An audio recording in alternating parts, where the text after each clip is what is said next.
Hello बच्चों। यहां दिया है a particle p moves with constant speed on a circle in anti-clockwise direction as shown.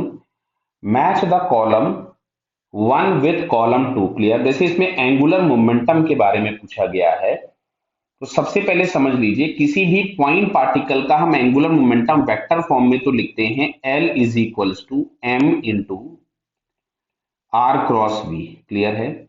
लेकिन हम लोग मोस्ट ऑफ द टाइम इसका स्केलर फॉर्म यूज करते हैं और उसमें आता है m इंटू वेलोसिटी का magnitude into perpendicular distance on line of velocity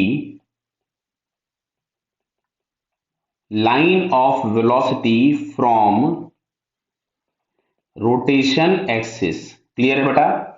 तो अब जैसे इसमें पहला दिया angular momentum of the particle about O, तो ओ के अबाउट अगर हम देखेंगे तो पार्टिकल अगर यहां पे है तो इसकी वेलोसिटी इधर होगी, इसकी वेलोसिटी इधर होगी, इसकी वेलोसिटी इधर होगी और यहाँ पे वेलोसिटी इधर होगी। क्लियर है क्या। तो ये हमको दिख रहा है हर केस में m वही है, v का मैग्नीट्यूड वही है, परपेंडिकुलर डिस्टेंस भी वही है और सेंस ऑफ रोटेशन भी वही है। तो इसका जो एंगुलर मोमेंटम है o के अबाउट कांस्टेंट रहेगा, वो चेंज नहीं होगा। Is minimum maximum does not remains constant, remains constant. तो भाई फर्स्ट वाला जो ऑप्शन हम लोगों के पास है, ये पहला वाला, ये मैच करेगा डी से। क्लियर है क्या। अब बात करते हैं हम लोग सेकंड वाले ऑप्शन की। क्लियर है बेटा। तो पहला ऑप्शन मैच कर जाएगा डी से। सेकंड में लिखा हुआ है angular momentum of the particle about E, मतलब अब हम लोगों ने पॉइंट ये वाला ले लिया। तो अब अगर हम ये देखेंगे तो जब ये सी पे है तो एंगुलर मोमेंटम मिनिमम होगा, और जब ये ए पे है तो एंगुलर मोमेंटम का मैग्नीट्यूड मैक्सिमम होगा। क्या ये बात समझ में बेटा आ रही है हम लोगों को। डायरेक्शन ऑब्वियस है, दोनों जगह पे अपोजिट हो जाएंगे, बट मैग्नीट्यूड की अगर हम बात करेंगे तो ए पे मैक्सिमम और सी पर मिनिमम। तो अब लिखा हुआ is minimum when particle is at A, नहीं तो गलत बात हो गई। अब अगर दूसरे में लिखा हुआ is maximum at point A, तो ये बात तो सही हो गई। समझ में आ रहा ना, हम ई के रेस्पेक्ट में भी बात कर रहे हैं। डज नॉट रिमेन्स कांस्टेंट, तो ये बात भी सही हो गई। लगातार हम लोगों को चेंज होता हुआ दिख रहा होगा तो कांस्टेंट नहीं होगा। अब आते हैं जरा थर्ड वाले पॉइंट पे।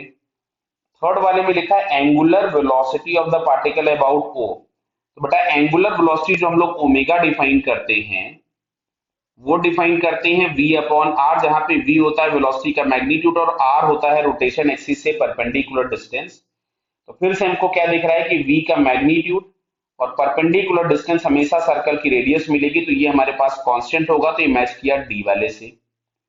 अब बात करते हैं फोर्थ की। तो angular velocity of the particle about E, तो angular velocity of particle constant नहीं रहेगी। क्लियर है। अब अच्छा सुनना, omega is equal to V by R है, तो अगर हम आर को मैक्सिमम लिखेंगे तो ओमेगा मिनिमम होगा। तो ए पॉइंट पर जब ये है, इसकी एंगुलर वेलोसिटी जो होगी वो मिनिमम होगी और सी पॉइंट पे मैक्सिमम हो जाएगी।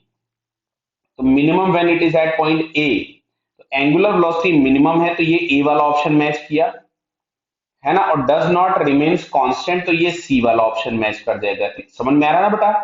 तुमको अब की बार एंगुलर वेलोसिटी पूछी, कंफ्यूज मत होना, एंगुलर मोमेंटम नहीं लिखा है। और एंगुलर वेलोसिटी हम लोग डिफाइन करते हैं omega is equal to V by R. तो जब आर ज्यादा होगा तो ओमेगा कम होगा, और जब ये ए पॉइंट पे है तो इसका आर ये है। क्लियर है। और अगर हम लोगों के पास ये सी पॉइंट पे है तो आर ये होगा। क्लियर है। तो सी पॉइंट पर ओमेगा मैक्सिमम होगा, ए पॉइंट पर ओमेगा मिनिमम होगा, तो ये इसकी मैचिंग हो जाएगी। क्लियर है बेटा। Okay, all the best.